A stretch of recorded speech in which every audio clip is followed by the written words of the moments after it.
Vamos falar agora sobre a ponte. Então, a ponte, ao contrário do cerebelo, a ponte já participa do tronco encefálico. Então, numa vista ventral, a gente vê aqui o tronco encefálico, onde a gente tem o mesencéfalo com os pedúnculos cerebrais, a ponte e aqui a medula oblonga. E dorsalmente a gente vai ver o cerebelo, que está aqui. Nessa vista medial, a gente vê o mesencéfalo, a ponte e a medula oblonga e o cerebelo, tronco encefálico, tudo isso daqui, ó, ok? O que a gente tem que prestar atenção é porque a ponte, ela não é só essa eminência ventral aqui, ó. Ela não é só esse puxadinho ventral. A ponte é tudo isso daqui, ó. Toda essa estrutura aqui é a ponte. Então a ponte não é só essa parte mais delimitada. Na verdade, quem dá o nome à ponte, esse nome ponte, é porque de fato essa estrutura mais ventral dela se assemelha a uma ponte. Mas a ponte ela aborda uma porção mais dorsal aqui, ó, que está incorporada no tronco encefálico. Então aqui, ó, a ponte. Rostralmente, a gente tem o mesencéfalo e caudalmente a medula oblonga. Então vamos falar sobre as delimitações da ponte. A ponte, vamos ver nessa peça aqui, ó. A ponte é delimitada rostralmente pelo mesencéfalo, na posição, no local exatamente onde se iniciam os pedúnculos cerebrais, e caudalmente, pelo menos numa vista ventral, caudalmente a gente consegue ver essa outra estrutura que se assemelha até a uma ponte, só que ela é pequenininha, que é o que a gente chama de corpo trapezoide, formato de trapézio. Aqui, ó. Então esse daqui é o corpo trapezoide. Esse corpo trapezoide já faz parte da medula oblonga. Então a gente tem que tomar cuidado também quando a gente for ler em algum livro de humanos, porque nos humanos a ponte ela é extremamente grande em comparação aos demais animais. Ela é tão grande que ela invade um pouco a estrutura mais caudal do medula oblonga, e muitos livros consideram que o corpo trapezoide é uma estrutura pertencente à ponte. Só que a gente não vai considerar isso aqui, tá? Se vocês lerem isso em algum livro, não significa que está errado. É uma questão conceitual. E a gente considera mais como estrutura, o trapezoide como estrutura da ponte em humanos, tá? Nos demais animais a gente vai considerar como o corpo trapezoide sendo participa da medula oblonga. Então vamos falar da ponte. A ponte. A ponte é uma estrutura que a gente consegue ver aqui no corte longitudinal, que tem essa proeminência mais ventral e aqui uma continuidade com o tronco encefálico. Então a gente pode dividir a ponte em uma parte ventral, que é essa daqui. Deixa eu centralizar um pouquinho. Aqui. Dividir a ponte numa parte ventral e numa parte dorsal. Nessa parte ventral, a gente tem algumas fibras transversais, ou seja, algumas fibras que passam nessa direção aqui, e elas continuam com o pedúnculo cerebelar. Olha aqui. Esse aqui é o pedúnculo cerebelar. Então a ponte, a parte ventral da ponte continua com o pedúnculo cerebelar, mais especificamente com o pedúnculo cerebelar médio, ok? Porque a gente tem um pedúnculo cerebelar rostral, um médio e um caudal. O pedúnculo cerebelar rostral é um pouco difícil de eu ver porque ele é mais medial, ele está escondidinho medialmente ao pedúnculo cerebelar medial. Então esse pedúnculo cerebelar médio, ele conecta a ponte ao cerebelo. E aqui nessa porção ventral da ponte tem fibras transversais que conectam o hemisfério direito do cerebelo ao hemisfério esquerdo do cerebelo. Ok? Ele faz essa comunicação transversais. As fibras são transversais, passando nessa direção. Já nessa porção mais dorsal da ponte, aqui ó, que forma inclusive o assoalho da porção mais rostral do quarto ventrículo, aqui é o quarto ventrículo, essa é a cavidade. Então essa porção mais dorsal da ponte, ela tem uma estrutura que a gente chama de formação reticular. Eu esqueci de falar para vocês, mas aqui no mesentério a gente também, no mesentério não, no mesencéfalo a gente também tem a formação reticular e aqui na medula oblonga também tem a formação reticular. Vocês lembram que eu comentei com vocês nas aulas de introdução que a formação reticular é quando passam várias fibras numa direção, várias fibras em outra direção e o interior, entre as fibras, a gente vê aglomerado de corpos celulares, formando como se fosse uma rede com diversos núcleos. Então essa região é o que a gente chama de formação reticular, que parece uma rede, onde tem vários axônios indo numa direção, vários axônios indo em outra, justamente porque os axônios decussam nessa região. Então o que dá para a direita vai para a esquerda, o que dá para a esquerda vai para a direita, formando essa teia, essa rede. Por isso que a gente chama de formação reticular. Essa região da formação reticular, tanto no mesencéfalo, quanto na ponte, quanto no medula oblonga, ela é extremamente importante. Existe uma coordenação muito grande da formação reticular, coordenando ou enviando sinais para o córtex cerebral. Da mesma forma, sinais passam por aqui, enviando para as vísceras, para a musculatura esquelética, para alguns órgãos vitais. Então, se a gente tem uma lesão nessa região mais dorsal da ponte, onde tem a formação reticular, muito provavelmente vai levar a óbito.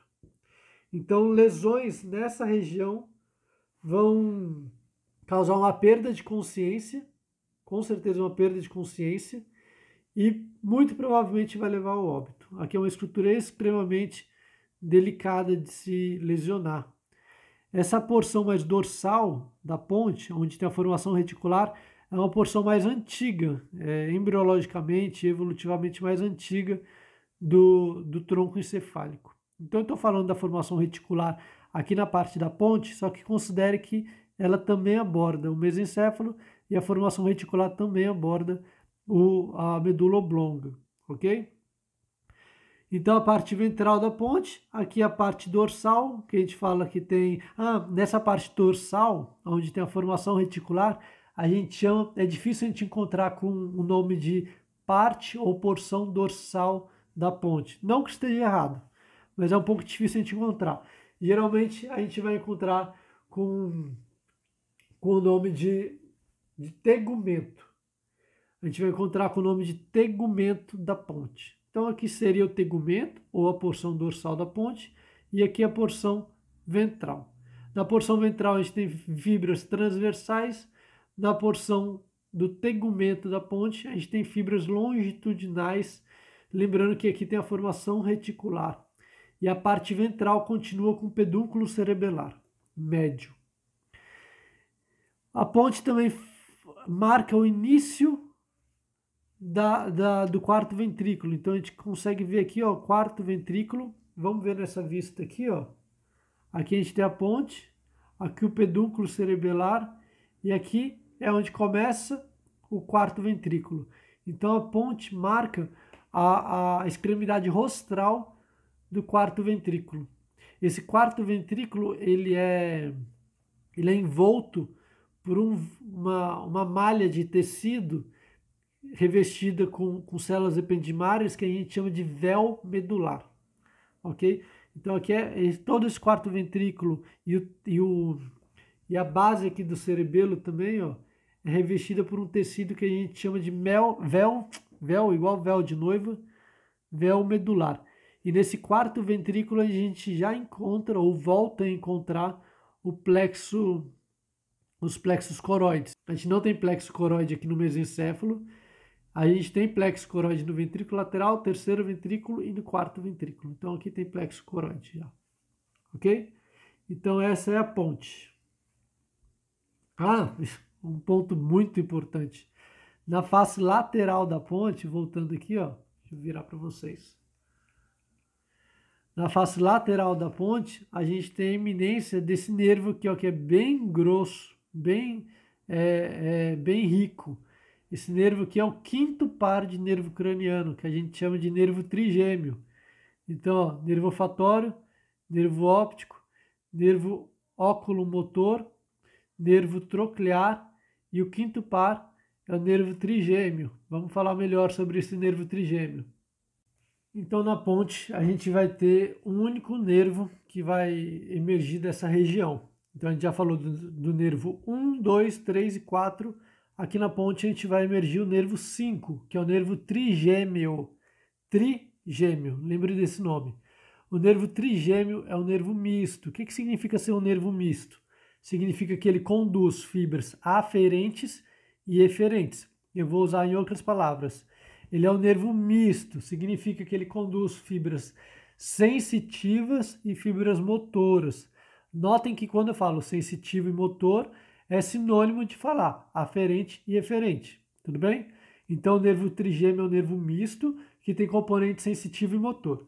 Ele emerge aqui da porção caudolateral da ponte. Então aqui a gente vê a ponte, ó, a parte mais ventral da ponte, e caudolateralmente a gente vê esse nervo aqui, ó, é o maior nervo dentre os nervos cranianos, dentre os pares dos nervos cranianos.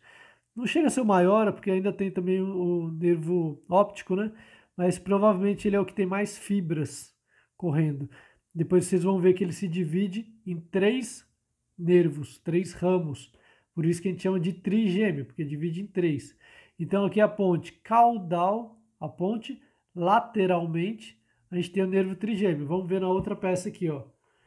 Uma vista dorsal, virei uma vista ventral. Aqui a gente vê a ponte, aqui a gente vê um coto do nervo, ó. Um pedacinho, vou aproximar aqui, um pedacinho do nervo trigêmeo. No outro antímero, a mesma coisa, um pedacinho do nervo trigêmeo.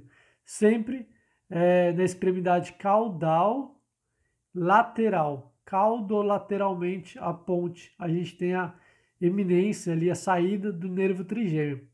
Não significa que os núcleos do nervo trigêmeo estão nessa região.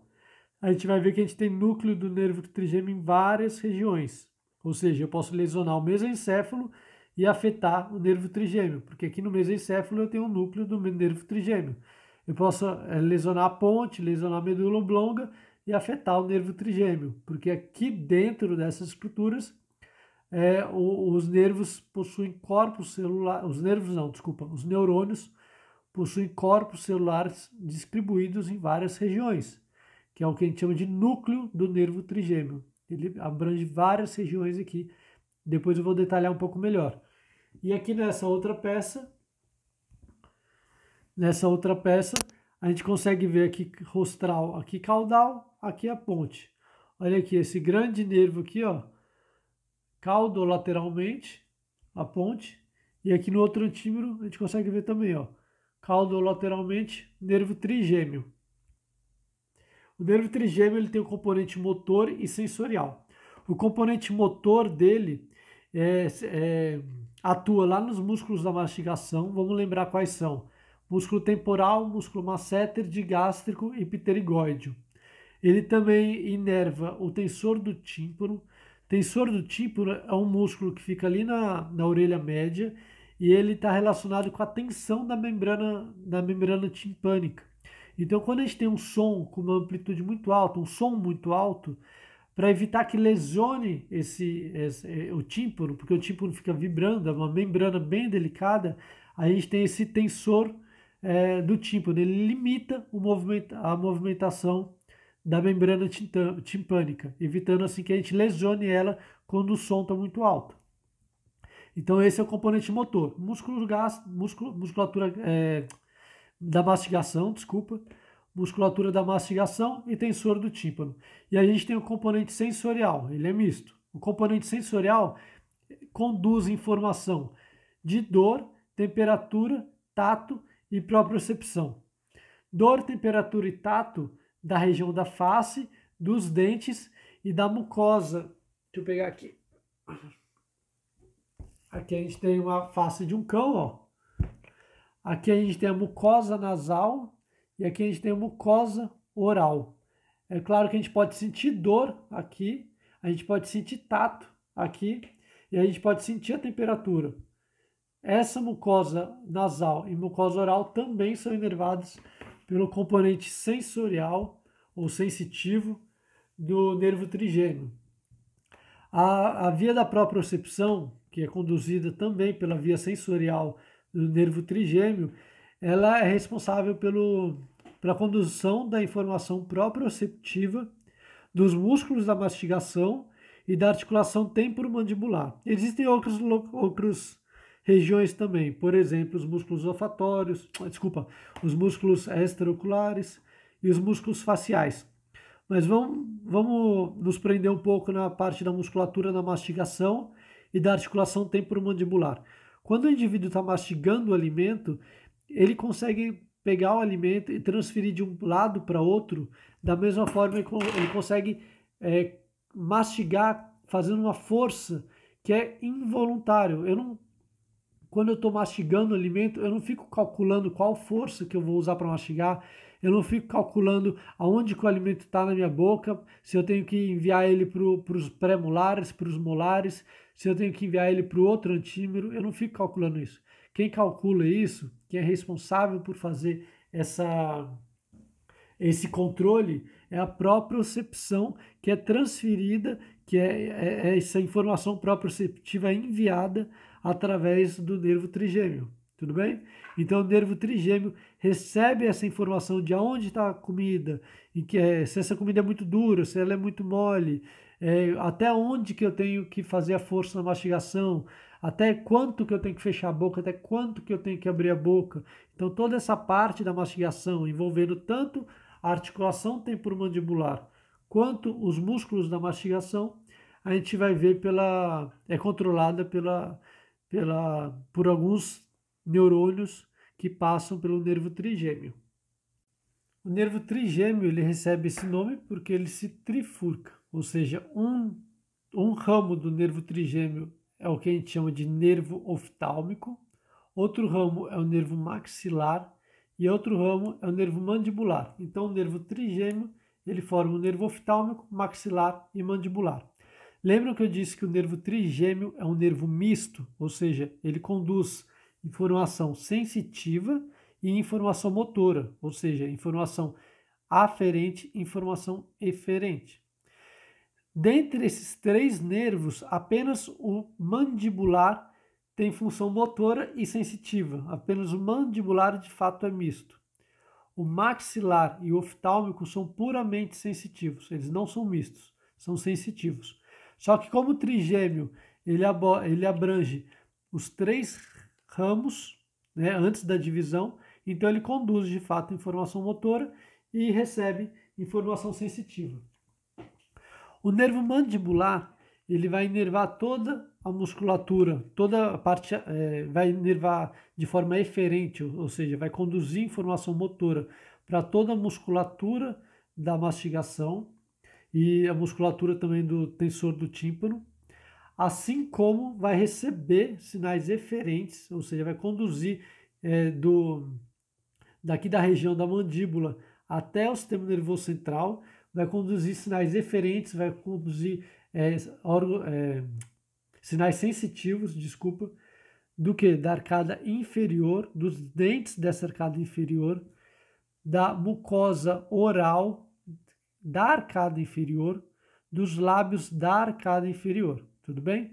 Então toda essa região aqui vai ser inervada de forma sensitiva pelo nervo mandibular. O nervo maxilar, ele vai inervar toda essa região aqui, ou seja, qualquer dor, tato, temperatura que esse indivíduo sentir no lábio superior, na mucosa nasal, no palato, nos dentes da arcada superior, toda essa informação de dor, temperatura, tato, propriocepção é enviada através do nervo maxilar, ok? Outra coisa, o canto lateral do olho também, aqui na comissura lateral do olho, essa regiãozinha lateral também é inervada pelo nervo maxilar, isso aqui é importante. Já o nervo oftálmico, ele inerva o globo ocular, ou seja, se você sentir dor no globo ocular, essa dor está sendo percebida através do nervo oftálmico. inerva também esse canto medial do olho. Aqui, ó, canto medial do olho. Por que eu quero frisar que o oftálmico inerva o canto medial do olho e o maxilar inerva o canto lateral do olho? Porque um dos testes que a gente faz na neurologia clínica é tocar o canto medial do olho e tocar o canto lateral do olho para ver se essa inervação está funcionando. Então, se eu toco aqui no canto lateral do olho e o indivíduo pisca aqui, significa que o sentido aferente está saindo dessa região, está percorrendo o nervo, no caso aqui é lateral, então é o nervo maxilar, e está indo em direção aos núcleos do nervo trigêmeo, ok? Depois isso aqui é o sinal aferente. O eferente depois é a musculatura da pálpebra, aí já não é mais o trigêmeo. Aqui é a região do oftálmico e maxilar é só aferente. Da mesma forma, se eu toco aqui e ele pisca, ele tem um reflexo palpebral que a gente chama, significa que esse nervo está funcionando. Ou seja, ele sentiu e ele fez uma resposta. Agora, se eu toco aqui e ele não pisca, ele não tem um reflexo palpebral, não significa necessariamente que esse nervo aqui está com alguma lesão. Pode ser que o nervo aferente esteja com lesão, ou seja, o nervo oftálmico esteja com lesão, mas pode ser também que o nervo eferente esteja com lesão. Pode ser que o nervo facial, por exemplo, esteja com uma lesão, que é quem vai fazer esse movimento da pálpebra. Então pode ser tanto a ida quanto a volta. Por isso que precisa de investigação. Mas é por isso que é interessante a gente saber quais áreas da nossa face são inervadas por qual nervo. Se eu quiser fazer uma anestesia aqui na arcada dentária superior, nos dentes superior, na mucosa do nariz, significa que eu tenho que anestesiar o nervo sensitivo dessa região, ou seja, o nervo maxilar. Se eu quiser fazer uma anestesia na arcada inferior, eu tenho que anestesiar o nervo mandibular. Se eu quiser fazer uma anestesia no globo ocular, eu tenho que anestesiar o nervo oftálmico. Tudo bem?